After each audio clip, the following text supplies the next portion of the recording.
네, 안녕하세요. 이렇게 마틴 스콜세지 감독님 마지막 시간 한번 또 가져보도록 하겠습니다. 어떻게 보면 지금까지 한 얘기를 또 종합을 해보면서 지금 스콜세지 감독의 지금까지 그리고 지금부터 그가 남긴 유산까지 한번 쭉 이렇게 한번 이렇게 이야기를 해보는 시간을 가져볼 건데요. 어떻게 보면은 참 이분의 삶 자체가 어떻게 보면 영화라고 볼 수도 있을 것 같아요. 최근에 One Battle After Another인가? After Battle One Another인가? One Battle After Another. 폴 토마스 앤더슨 감독의 그 작품에서도 이렇게 시사회장에서 노구를 이끌고 오시는 모습을 보고 좀 현재 진행형 계신 분이시다. 좀 대단하시다. 이런 생각을 했는데 스콜세지 감독의 2000년대는 어떻게 보면은 제가 이제 저번 시간에 영화와 같이 이렇게 90년대를 이야기를 했는데 저는 2000년대는 어떤 의미에서 보면은 새로운 이제 밀레니엄이 시작된 시기이기도 하면서도 기존에 가지고 있던 어떤 모든 생각들과 가치 판단들이 완전히 이제 뒤바뀌었다라고 보거든요. 특히 미국 같은 경우는 9.11 테러도 있었고, 그리고 금융위기도 있었고, 그리고 또 이제 어떤 전쟁의 여파도 이렇게 있었기 때문에 어떻게 보면은 그 미국이라는 사회가 완전히 어마어마한 지각 변동을 겪었던 시기였기도 했던 것 같아요. 미국의 패권이라는 것이 과연 이제 어떤 의미로 정립이 돼야 되는가. 그러다 보니까 90년대 헐리우드랑 2000년대 헐리우드랑 상당히 많이 분위기나 느낌이 많이 달랐던 것 같아요. 90년대는 제가 저번 시간에도 얘기했지만 상당히 풍족한 느낌과 어떻게 보면은 이렇게 뭐라고 말해야 될까요? 풍족한 것과 더불어서 이렇게 아주 호화스러운 느낌이 있었던 것 같아요. 그런데 이제 2000년대 와서는 좀 느낌이 좀 과연 미국적인 것이 우리가 지금 세계에 대해서 행하고 있는 미국이라는 나라가 세계에 대해서 행하고 있는 정책이라든지 어떤 미국이 대외적인 이미지라는 것이 과연 긍정적인 것이고 예전처럼 그것을 완전히 긍정적으로 바라봐야 되는가에 대한 회의적인 시선이 굉장히 많았던 것 같아요. 그래서 그거를 뭐 스콜세지 감독의 영화에서도 바라본다라고 하면은 어떻게 보면은 좀 억지일 수는 있겠지만 스콜세지 감독이 어떤 의미에서는 굉장히 카멜레온 같이 잘 살아남은 것 같아요. 생존자예요, 이분은. 생존자고 위대한 생존자죠. 그런 입장이고 결국에 이제 디파티드 2006년에 무간도라는 영화 홍콩의 양조위랑 유덕화 가 공동 주연한 그 무간도란 영화를 리메이크해서 맷 데이먼과 레오나르도 디카프리오 그리고 잭 니콜슨이 나오는 그 영화를 가지고 아카데미에서 최초로 이제 감독상 수상을 하죠. 굉장히 많이 올랐지만 노미네이트가 됐지만 많이 밀렸다가 어떻게 보면은 드디어 아카데미에서 감독상을 수상을 합니다. 그리고 이제 저번 시간에도 얘기했지만 2000년대에서 스콜세지의 페르소나는 레오나르도 디카프리오가 사실은 맡게 되면서 이 사람들의 협업이 이제 굉장히 중요하게 대두되게 되죠. 그리고 디카프리오가 한 걸음 이제 연기파 배우로서 자리를 잡게 되는 그런 어떤 계기를 마련하게 됩니다. 저는 어떤 모 평론가인데 그 이름은 말하고 싶지는 않지만은 또 뭐 눈치를 채실 수도 있겠지만은 연세는 지금은 좀 있으시겠네요. 그분이 스콜세지의 2000년대 초반을 조금 이제 거장이 이렇게 긴장이 풀렸다 이렇게 식으로 말씀을 하시더라고요. 그러니까 날 선 것이 많이 이제 조금 죽었다라는 듯이 말을 해야 할까요? 어쩐 그런 느낌이나 그런 뉘앙스로 말씀을 하셨던 것 같아요. 근데 저도 부분적으로는 동의하는 부분이 있어요. 그러니까 90년대만 하더라도 이분이 돈을 가지고 자기 영화를 찍는다라는 느낌이 조금 있었어요. 그러니까 이 말을 제가 조심해서 해야 되는 게 뭐냐면은 2000년대라고 해서 이분이 자기 영화를 찍지 않았다라는 것이 아니에요. 지금도 굉장히 날은 서 있어요. 플라워 킬링문도 이거 뭐 마지막에 본인이 등장하셔가지고 막 쏟아붓는 거를 보면은 아직도 뭐 기세가 성성하신데 그렇함에도 불구하고 90년대, 80년대, 뭐 70년대는 말할 것도 없고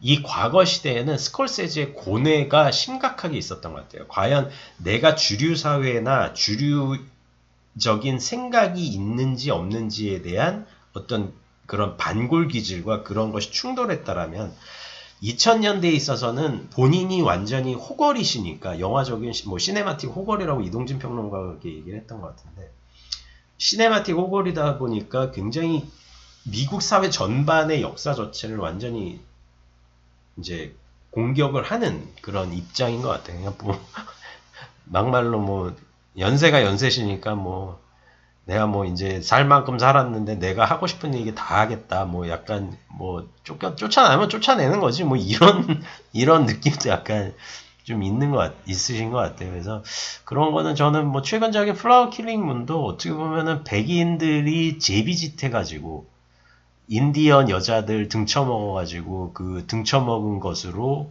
어떻게 보면은 살게 됐다 뭐 이런 얘기인데 저는 뭐 이런 영화를 다 찍으시나 뭐 이랬는데 저는 재밌게 봤고요. 울프 오브 월스트리트도 사실은 돈에 대한 형이상학적인 고찰이 될 수도 있겠죠. 뭐 마틴 간 영화니까 저는 다 좋았는데 그것이 장르 본인이 브랜드가 되고 본인이 이제 장르적인 느낌이 되니까 그런 느낌에서 많이 이제 영향을 예전의 성성함은 조금 이제 줄어드시지 않았나 이렇게 좀 생각은 해요. 그렇다면은 스콜세지의 유산을 과연 우리는 어디서 찾아야 하는가? 제가 사실은 1강에서는 브라이언 드 팔마라고의 비교 그리고 뭐 2강에서는 뭐 이렇게 90년대, 80년대였죠. 80년대 라스트 템테이션 얘기를 했고 그리고 3강에서는 90년대 스콜세지의 스타일 그리고 이제 마지막에서 스콜세지의 유산에 대해서 이제 얘기를 해야 되는데 이 사람 자체 마틴 스콜세지의 영화를 제껴놓고 독립영화나 작가주의 영화를 설명하기가 힘들죠. 지금도 예를 들면 뭐 범죄와의 전쟁 그 영화는 저는 직접적인 영향력 아래에 있다고 봐요. 스콜세지의 직접적인 영향력 아래에 있는 영화이기도 하고 뭐 올드보이의 마지막 장면이라든지 마지막에 이제 이우진과 오대수가 싸우는 장면이 브라이언 드 팔마의 뭐 분할 장면이라고 볼 수도 있겠지만은 마틴 스콜세지의 케이프 피어의 느낌도 굉장히 많거든요. 두 사람이 이제 격정적으로 그런 어떤 대결을 펼치는 장면에서는 그 대화로 대수와 우진이 박찬욱 감독도 뭐 직접적인 영향력이 있고 봉준호 감독도 스콜세지를 뭐 정신적인 이렇게 스승으로 생각을 하잖아요. 그러니까 뭐 봉준호 감독은 저는 사실은 스콜세지 스타일보다는 스티븐 스필버그의 스타일이 더 있어요. 큐브릭이나. 그러니까 물론 본인이 뭐 영향을 받았다라고 하면은 뭐 얘기는 할 수는 없지만은 그러면 봉준호 같은 경우는 어떻게 보면은 스콜세지의 영화에 대한 접근법에 대한 그 영향인 것 같아요. 저는 봉준호 감독 같은 경우는. 그러니까 영화적인 스타일은 어떤 의미에서 뭐 에드워드 양, 뭐 스티븐 스필버그, 폴 토마스 앤더슨 이런 감독의 느낌이잖아요. 봉준호 감독은. 근데 구로사와 기요시도 그렇고. 근데 또 이 에드워드 양이나 구로사와 기요시나 또 이런 감독들도 스콜세지한테 또 영향을 받았어요. 그러니까 스콜세지라는 인물 자체가 가지고 있는 중간자적인 매개자의 역할이 있는 것 같기도 해요. 그러니까 이 사람은 고전 영화를 본인의 스스로 체화를 해서 영화를 찍은 분위기이기도 하면서 동시에 그것으로 본인의 스타일을 재구축해서 후대 영화인들에게 소개를 해준 또 고유한 마틴 스콜세지라는 예술가이기도 한 거죠. 그러니까 이 지점이 상당히 스콜세지라는 감독의 독특함과 영화적인 거장의 위치에서 이 사람을 독특한 위치에 남겨놓는 것 같은데, 그러니까 본인의 고유하게 만약에 스탠리 큐브릭이다 싶으면은 큐브릭이 누구를 따라했다는 표현은 그렇고 누군가를 재해석함으로써 매개자로서 그것을 전승하고 또 다른 사람한테 이렇게 고유한 스탠리 큐브릭을 그거를 준다라기보다는 그냥 스탠리 큐브릭의 어떤 그런 결정체 같은 게 있잖아요. 침범받지 못하는.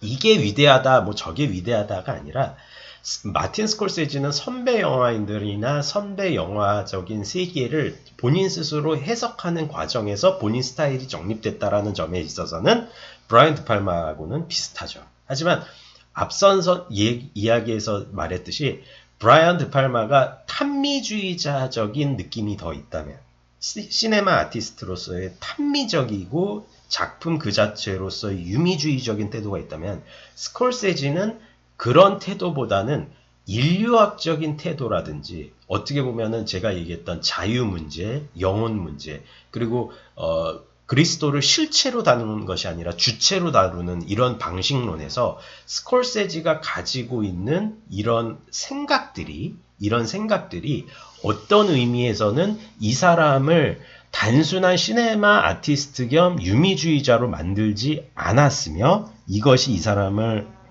독특한 영화적 해설자 겸 본인의 스타일을 재구축한 작가주의로 조금 정립을 시킨 것 같아요. 그러니까 결과적으로 마틴 스콜세지가 우리 세대 혹은 이제 저보다 윗세대 아니면 영화를 찍는 사람들에게 미친 가장 거대한 영향 중에 하나는 이 사람이 영화를 대하는 태도라는 거죠.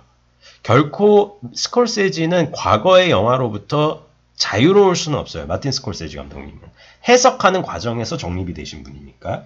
하지만 그 해석하는 과정에서 독특한 것은 드팔마 감독과 더불어 저는 쌍벽이라고 보거든요. 두 감독이. 그러면은 이 스콜세지의 이런 영화적인 접근법이 우리로 하여금 영화를 만들m에 있어서 과거와 함께 가게 만들고 있다라는 얘기예요. 그러니까 미래를 재구축하는 게 과거와의 단절에서 벌어지는 것이 아니라 과거와의 재구축에서 벌어진다라는 점에 있어서는 마틴 스콜세지가 가지고 있는 어떤 이런 힘이 거기서 있지 않느냐 저는 이렇게 좀 봅니다.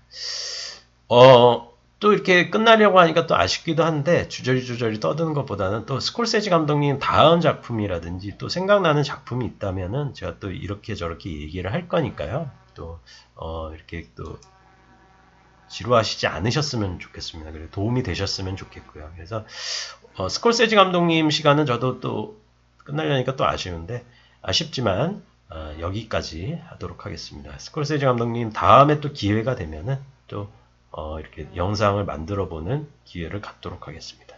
네, 감사합니다.